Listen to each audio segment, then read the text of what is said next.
এবার যে খবরে নজর রাখবো, মেসি ইভেন্টে বিশৃঙ্খলা। মাঠের মধ্যে মেসিকে ঘিরে এত ভিড় হলো কিভাবে, এত লোক মাঠে ঢুকলেন কিভাবে, তা জানতে শতদ্রু দত্ত ঘনিষ্ঠ তিনজনকে জিজ্ঞাসাবাদ সিটের, যারা মেসির মেগা শো এর গুরুত্বপূর্ণ দায়িত্বে ছিলেন।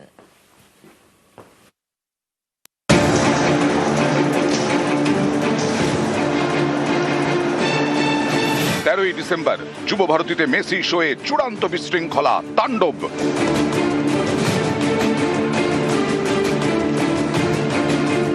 মেসিকে ঘিরে মাঠের মধ্যে ভিড়ে ভিড়। মেসির কাছে যাওয়ার কথা ছিল মাত্র 12 জনের, কিন্তু পৌঁছে যান হাজারের কাছাকাছি। মেসিকে ঘিরে এমন ভিড়ের কারণেই ফুটবলের গোটকে স্টেডিয়াম থেকে দেখতেই পাননি হাজার হাজার দর্শক। এখানেই প্রশ্ন, মাঠের মধ্যে এত লোক ঢুকলেন কিভাবে, কিভাবে তারা চলে গেলেন মেসির কাছে? মেসি শোয়ের মূল উদ্যোক্তা শতদ্রু দত্তকে 13ই ডিসেম্বরই গ্রেফতার করা হয়।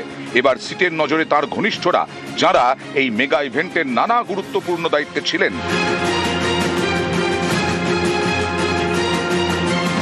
বৃহস্পতিবার জিজ্ঞাসাবাদ করা হয়েছে সম্বরণ কর্মকার, অমিত দাস এবং আখণ্ডকে। অমিত জোম্যাটোর, ও হচ্ছে যাবতীয় টিকিট হিসেবে বলছি আপনাকে, ও ওই দায়িত্ব। সম্বরণ তো ওই এগুলো করছিল, অ্যাক্টিভেশন ফ্যাক্টিভেশন এইসব জন্য। সম্বরণই বেটার বলতে পারবে কারা কাট কত পেয়েছে এবং কত। একদম একদম একদম 100%। ইনি সম্বরণ কর্মকার। জানা গেছে মেসি শোয়ের ভিভিআইপি পাস এবং অ্যাক্রিডিটেশন কার্ড কারা পাবেন, কারা মাঠে ঢুকবেন, কারা মেসির কাছে যেতে পারবেন, কারা পারবেন না, এই সবই দেখার দায়িত্বে ছিলেন সম্বরণ কর্মকার। তার এখনো বিরাট মেজাজ। লালটু দাস, আপনাদের যে টিমের আরেকজন মেম্বার, তিনি বলছিলেন যে কার্ড ডিস্ট্রিবিউশনের দায়িত্বটা সম্পূর্ণ আপনার ছিল। এ ব্যাপারে তো আমাকে বলতে পারেন যে আপনার ঠিক কি ভূমিকা ছিল? জানার অধিকার যাদের আছে তাদেরকে আমি জানাচ্ছি। আপনি থানায় গেছেন? আপনাকে ডেকেছিল তো সম্ভবত? সেটা আপনার জানার দরকার নেই। এই সম্বরণ কর্মকারকে জিজ্ঞাসাবাদ করেছেন সিটের সদস্যরা। জানতে চাওয়া হয়েছে, এত লোক ভিভিআইপি এরিয়ায় ঢুকলেন কিভাবে, আলাদা করে কি পাস বিলি করা হয়েছিল? জিজ্ঞাসাবাদ অমিত দাসকেও। জানা গেছে মেসির শোয়ের টিকিট অনলাইনে বিক্রির দায়িত্বে ছিলেন অমিত। কমপ্লিমেন্টারি টিকিট বিলির দায়িত্বেও তিনিই ছিলেন। অনলাইনে কত টিকিট বিক্রি হয়েছে, কমপ্লিমেন্টারি টিকিট কত ছিল, কতজন মাঠে ঢুকেছিলেন, এসবই তার থেকে জানতে চেয়েছে সিট। शतद्रु दत्त इनिशिएटिव का जो प्रोग्राम था ना, आपने शायद जोमेटो के तरफ से, मतलब डिस्ट्रिक्ट एप्स के तरफ से आप टिकट के वहाँ पे थे, मतलब डिस्ट्रीब्यूट का डिटेल्स आपके पास ही था। Okay sir. तो इसके बारे में कुछ जानना था, आप थोड़ा मेरे को बोलेंगे?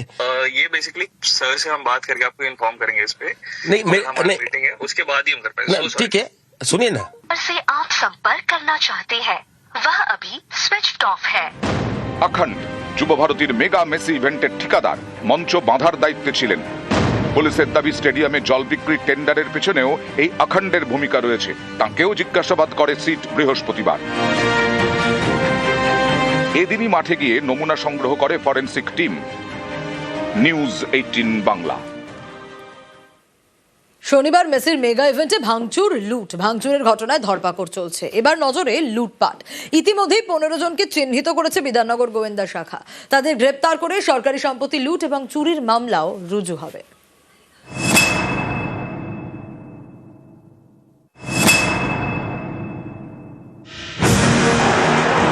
कहीं मत जाइए क्यों?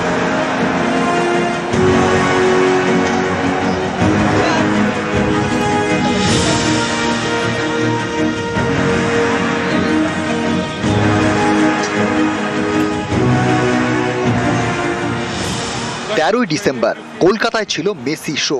যুব ভারতীতে মাঠে মেসিকে ঘিরে ভিড়ে ভিড়, ছবি তোলার হিড়িক। এমনই ভিড় যে হাজার হাজার টাকা দিয়ে টিকিট কেটেও স্টেডিয়াম থেকে মেসিকে দেখতেই পাননি দর্শকরা। कहीं मत जाइए क्योंकि अपनी এর ক্ষোভ আছড়ে পড়ে, মাঠে বোতল ছোড়া হয়, চেয়ার ভেঙে ছোড়া হয়। মাঠের ভেতর ঢুকেও চলে তাণ্ডব, তার সঙ্গে চলে লুটপাট।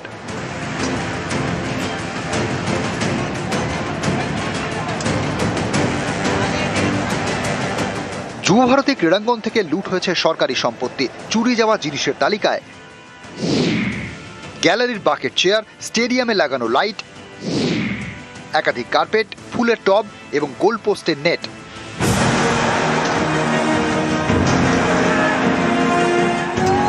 এই দেখুন, তাণ্ডব চালানোর পরে সরকারি সম্পত্তি নিয়ে চম্পট।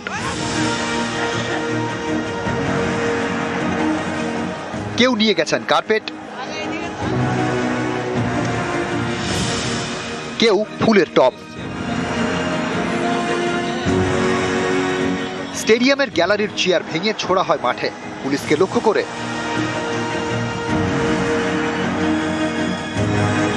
তাণ্ডব চালানোর পরে একাধিক ভাঙা চেয়ার অনেকে তুলে নিয়ে যান।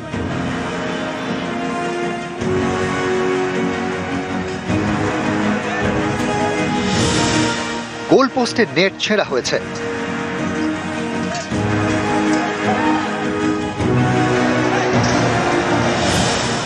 যারা তাণ্ডব চালিয়েছেন তাদের চিহ্নিত করে ধরপাকড় শুরু হয়ে গিয়েছে।